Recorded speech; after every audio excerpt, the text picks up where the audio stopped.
실제 리더십 대체 이론과 중화 이론이라고 하는 게 있어요. 자, 여러분, 대체한다라고 하는 건 굳이 이걸 선택할 필요가 없이 다른 걸로 하겠다라는 거죠. 중화라고 하는 건 이걸 갖다 희석시킨다라고 하는 거죠. 그 맛을 희석시킨다? 뭐 이런 의미도 될 것 같고요. 리더십을 갖다가 굳이 이 리더십이 필요하냐? 리더십을 갖다가 희석시켜버리는 효과, 대체는 바꿔버리는 효과죠. 자, 이 리더십의 효과성에 영향을 주는 요소라고 하는 게 실제 상황 변수예요. 리더십 대체한다, 중화한다라고 하는 건 결국 어떤 상황인 경우에는 이 리더십이 굳이 필요가 없는 상황이 되고, 이런 상황의 경우에는 리더십이 오히려 중화되어 버리는 상황이 벌어진다라고 하는 거죠. 근데 이제 지금까지 여러분들이 수업 받았던 우리 이제 팔로우십이라고 하는 걸 빼고는 나머지는 다 어떻게 하면 리더십을 향상시킬 거냐. 즉, 리더의 관점에서 리더십을 향상시키는 곳에 초점을 맞춰왔어요. 그런데 여기에서는 이제 리더십의 중화 요인과 대체 요인이라고 하는 것에 대해서 설명하고 있어요. 이걸 처음에 연구한 학자가 바로 커와 제미어라고 하는 학자였는데, 리더십이 부하의 만족과 동기 유발 및 성과에 전혀 실질적인 영향을 미치지 못하는 상황이라고 하는 게 존재하더라. 여기에서 이제 대체 이론을 개발하기 시작한 겁니다.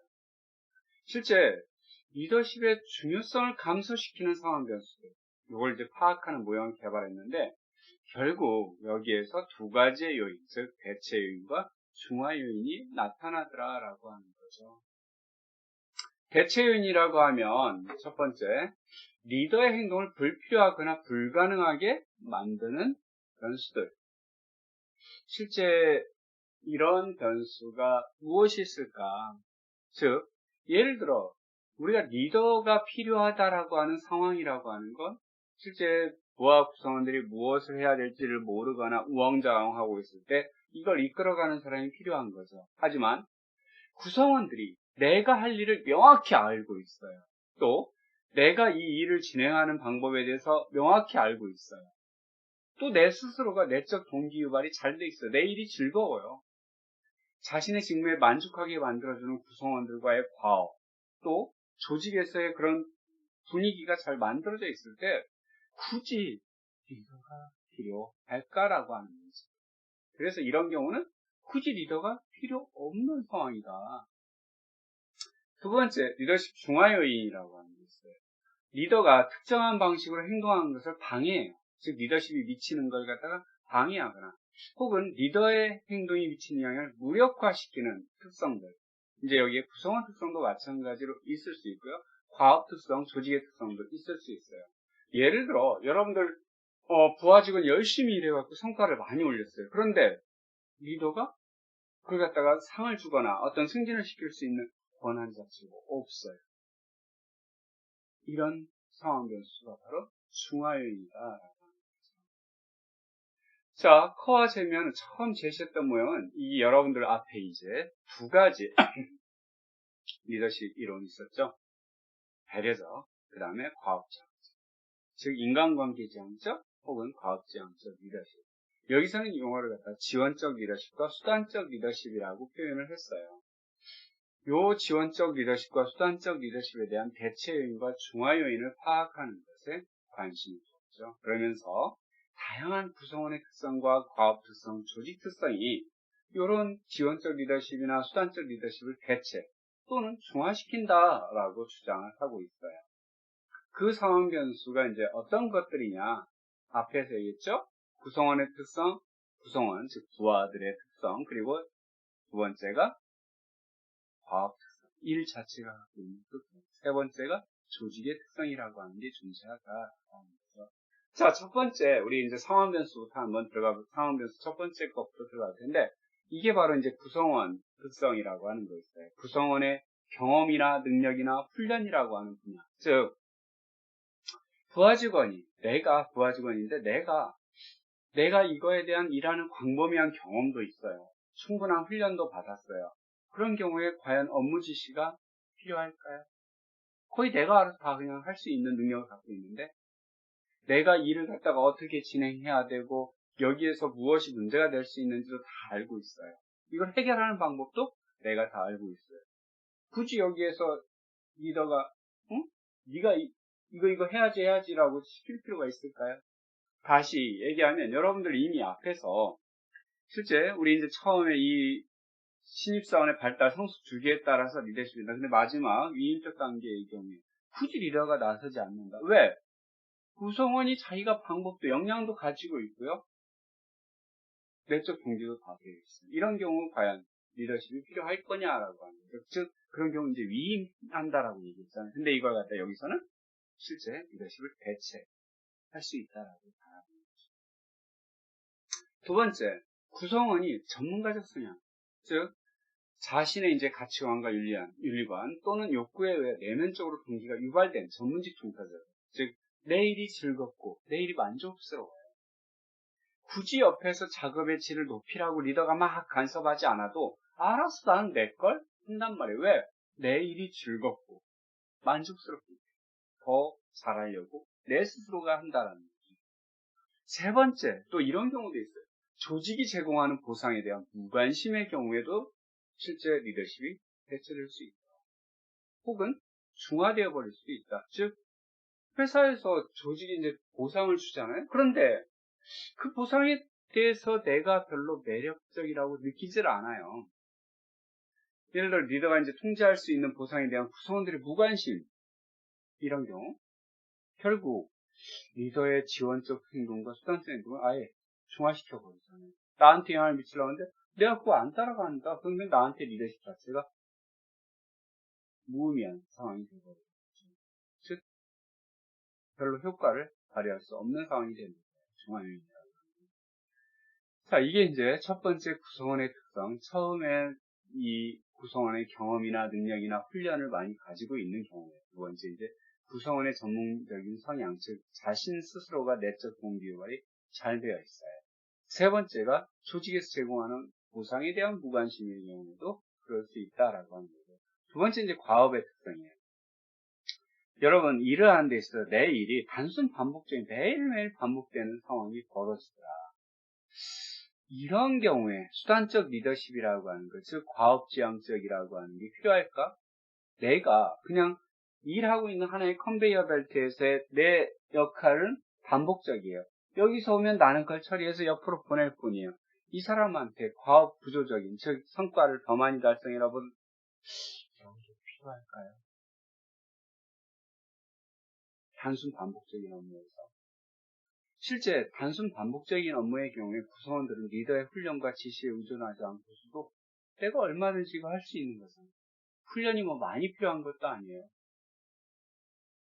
근데 여기에서 이제 그럼 지원적 리더십은요? 지원적 리더십 안 나왔어요. 단순 반복적인, 즉 지원적, 여러분 관계지향적인 리더, 즉 여기서 이제 과업지향적인 리더, 즉 업무 성과적 측면이에요. 그런데 인간 관계적인 측면은 지금 여기서 안 건들고 있죠. 무슨 얘기? 즐겁게 일할 수 있게 만들어주는 데는 관계지향적 리더십은 필요할 수 있다라고 지금 하는 걸 또 반대로 얘기하고 있습니다. 자, 업무 자체로부터의 피드백, 즉 업무, 내가 하고 있는 업무에서 피드백이 잘 주어져요. 지금 무슨 얘기예요? 내가 이거 했더니 이 결과가 딱 보여져요.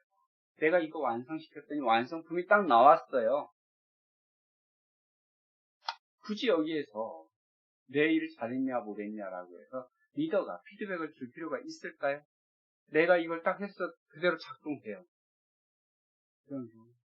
실제 업무를 제대로 수행하고 있는지 여부에 대한 피드백이 자동적으로 바로바로 이루어진다는 과업에서 리더가 이걸 갖다 따로 업무에 대한 피드백을 해줄 필요가 없다는 얘기죠.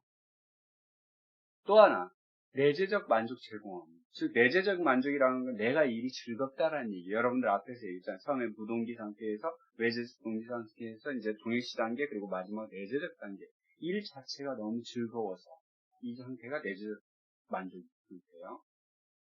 업무가 흥미롭고 즐거운 것이라면 리더의 격려나 독려를 받지 않고서도 업무 그 자체에 이미 충분한 동기 유발이 된다는 거죠.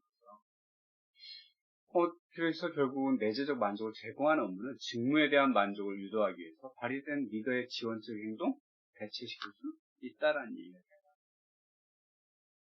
자, 마지막에 이제 조직 특성이라고 하는 게 나와요. 자, 업무가 공식화 정도 되어 있다. 즉, 일하는 데 있어서 공식화가 되어 있다. 즉, 회사에서의 정한 어떤 규정, 규칙, 정책, 이런 것에 의해서 다 문서화되어 있고, 구성원들이 그에 대해서 따라가기만 하면 된다. 굳이 리더가 지시할 필요성이 있을까요? 또 하나, 조직이 만약에 이제 경직화되어 있다. 즉, 유연하지가 않다라고 하는 경우. 리더가 구성원들의 노력을 증대시키기 위해서 업무 할당이나 작업 절차를 변화시키기 어려울 정도로 규정과 방식 중에 엄격해요.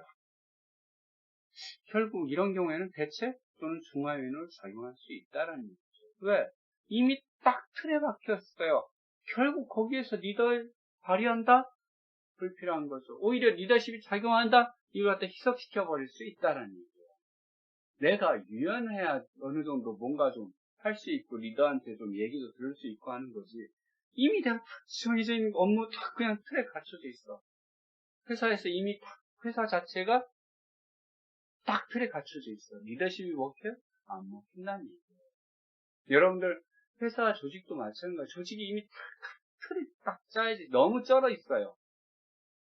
뭔가를 갖다 변화시키려고 하거나 유연하지도 못해요. 그냥 딱 업무 시키는데 딱 그대로만 해야 돼. 아니 짜여진 대로만 해야 돼. 회사에서 이미 나온 과업 지시대로만 움직여.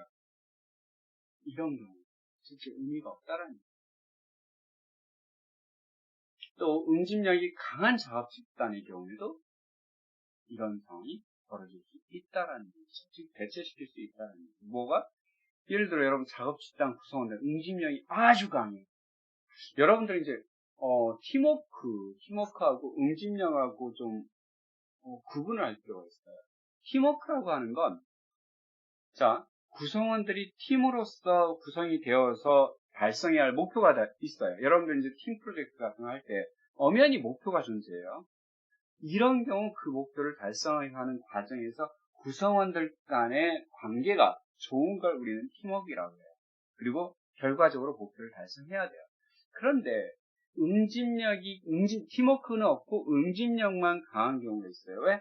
구성원들과 관계는 끈끈해 아주 좋아요. 막 서로 막 형님 동생하고 막 친구야 뭐 술 한잔씩 하고 막 서로 막 뭉쳐서 으쌰으쌰 하고. 그런데 목표 달성을 못해요. 즉 팀이 존재하는 이유에 대해서 명확히 못해요. 이런 경우 실제 응집력이 강하다. 그런 경우에 이제 서로 간에 아마 지원이나 이런 부분은 동료들로 받을 수 있어요. 결국 리더의 필요성이 있을까? 물론 여기서 여러분들 명심해야 될 건 응집력이 강하다라고 해서 이게 팀워크가 항상 좋냐? 그건 또 다른 문제예요.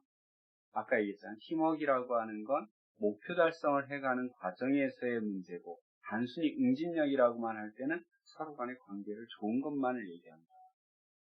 이제 실제 그 팀워크가 좋아서 목표를 잘 달성해내는 경우, 응집력이 좋아서 서로 끈끈하게 뭉쳐있는 경우는 다른 문제라는 거죠.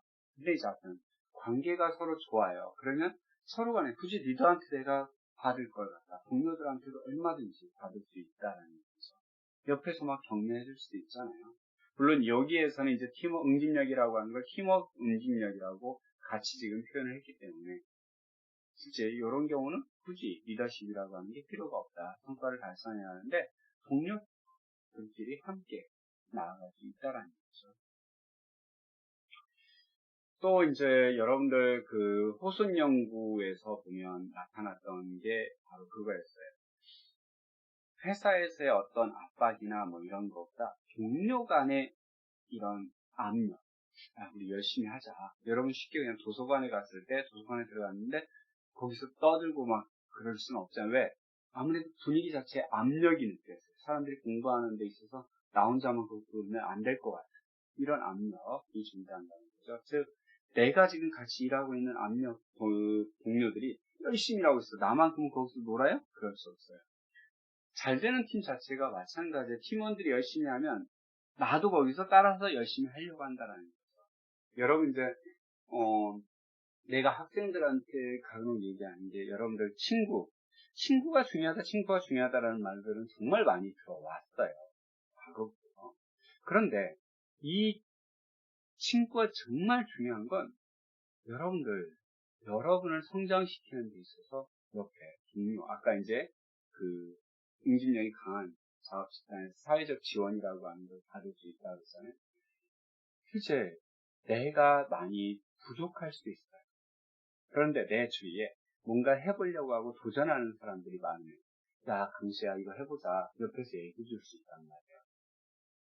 그러면 나도 내가 좀 두렵기도 하고 불안하기도 하지만 옆에서 함께 하니까 막 같이 해보려고 해요. 그러면서 나는 성장을 해요. 그래서 이런 경험들을 통해서 내 능력이 점점 커지잖아요. 이미 앞에서 우리 구성원의 경험이라고 하는 거, 능력이라고 하는 거 얘기했잖아요. 이런 게 자꾸 커져요. 그럼 내가 할 수 있는 게 많아져요. 즉 내가 영향력이 오면 커지는 거예요. 그런데 내가 뭔가 하고 싶은 마음이 자꾸 있는데 내 주위에 야 그거 안 돼. 하지 마. 야 쓸데없는 짓이야. 어차피 실패할 건데 뭐하러 해. 자꾸 이런 얘기들이 들어오면 어떨까. 하고 싶은 마음이 하고 싶은데 자꾸 옆에서 자꾸 막으니까 점점 줄어들고 이런 상황이 벌어진다. 즉 나를 갖다 자꾸 안 되는 쪽으로만 만들었습니다. 결국 여러분 주위에 어떤 친구를 둘 거냐라고 하는 거죠. 이것도 리더십도 마찬가지다. 실제 응집력이 강한 집단, 즉 성과를 위해서 동료들의 영향관계라고 하는 게 중요하다. 서로 간에 으쌰으쌰하면서 아까 응집력도 똑같아요. 또 응집력이라고 하는 건 이제 함께 으쌰으쌰하면서 사회적 지원이라고 하는 게 되지만 이 성과를 내는 데 있어서도 굳이 리더가 아니어도 옆에 동료들이 열심히 하기 때문에 나도 따라가는 이런 형태가 일어난다. 왜? 거기에 지면 안 되니까. 이제 네 번째, 약한 직위 권력이라고 하는 거. 리더에게 직위 권력이 부족하거나 노조가 강한 영향력을 지니고 있는 경우에 리더가 구성원들을 동기 유발시키기 위하여 보상과 처벌을 활용하거나 필요한 정서적인 지원을 할 수 있는 정도가 좀 중화될 수도 있다. 실제 아까 이미 앞에서도 했죠. 보상이는 리더가 구성원들을 일을 잘했을 때 거기에 대해서 보상을 해줄 수 있어야 되는데 그런 권력이 없어요. 그럼 의미가 없다라는 거예요.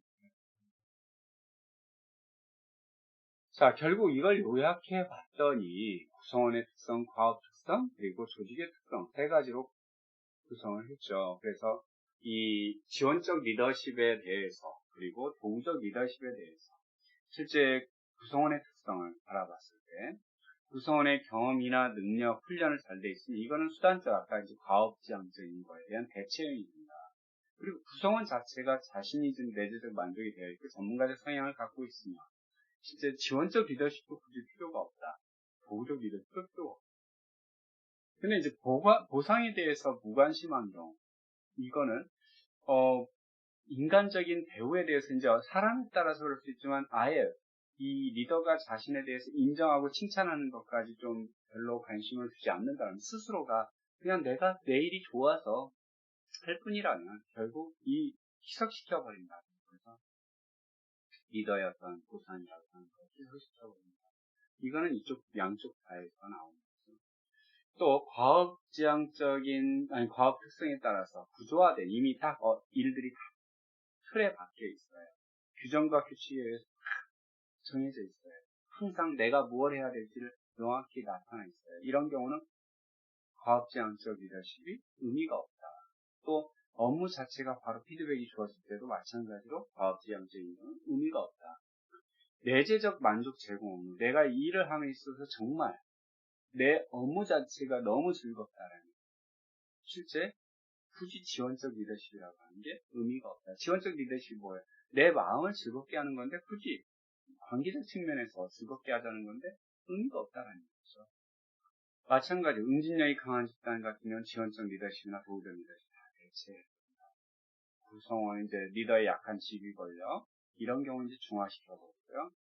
공식화가 되어 있는 경우는 이제 과업지향적인 게 대체돼버리고 조직의 경직성, 규칙과 정책에 의해서 움직인다면 이걸 중화시켜버린다. 리더의 리더십을 갖다 중화시켜버린다.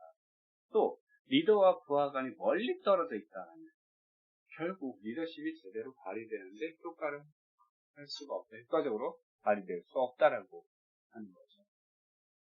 실제 이제 두 번째 여러분들 리더십 대체에 대한 평가. 실제 이게 맞냐 틀리냐라고 하는 부분은 아직까지 뭐 답은 없어요. 그냥 이제 이러한 연구가 이루어졌다. 그래서 그런데 단지 이제 기존의 리더십 측면만을 바라보고 있던 리더만을 바라보고 있던 측면에서 새로운 관점을 제공해 줬다라는 거 하는 거. 그리고 실제 리더십이 없더라도 집단의 성과를 갖다가 개선시킬 수 있는 어떤 방법들이 있다라는 걸 사람들한테 하나의 시각을 넓혀줬다라고 하는 부분이죠. 즉 대안적인 방법에 대해서도 생각해 보는 계기를 마련했다라고 하는 측면이에요. 그리고 이 리더십 대체 이론이 실제 나름대로 그래도 맞는 것 같잖아요, 여러분들. 실제 구성원들이 알아서 다 할 수 있는데 굳이 리더십이 필요할까? 여러분들 생각해 보니까 대충 그럴 수도 있겠다라는 생각이 들어요. 특히 이제 조직의 수평화나 인파화된, 이미 여러분 앞에서 인파워먼트 얘기했잖아요. 구성원들이 이제 자기 스스로가 어떤 자기심에 대해서 일을 할 수 있는 그런 능력, 이런 게 갖고 있어요. 내가 성장하려고 하는 것도 갖고 있고요. 이런 경우에 이 인파화된 구성원의 필요성이나 힘제 조직 같은 경우, 이러한 혁신 조직의 도입 추세 등을 고려해 볼 때, 대체 이론은 적절한 이 활용이 리더를 자유롭게 할 수 있다. 그리고 전략 계획이나 어떤 이러한 같은 활동들, 조직의 목표 달성에 오히려 더 몰입할 수 있게끔 만든다. 실제 리더가 해야 돼. 본연의 역할에 몰입할 수 있도록 만들어줄 수 있다. 구성원들의 이제 이런 그 대체 요인이나 이런 부분들, 중화 요인이 이제 대체 요인이라고 보면 하죠. 대체 요인이 이런 리더에게 본인만의 어떤 몰입할 수 있는 이런 본인이 이제 중요하게 생각하는 거예요. 몰입할 수 있는 여건을 만들어줄 수 있다라고 하는 거죠. 자, 여기까지가 이제 여러분들 리더십에 대한 수업 내용 다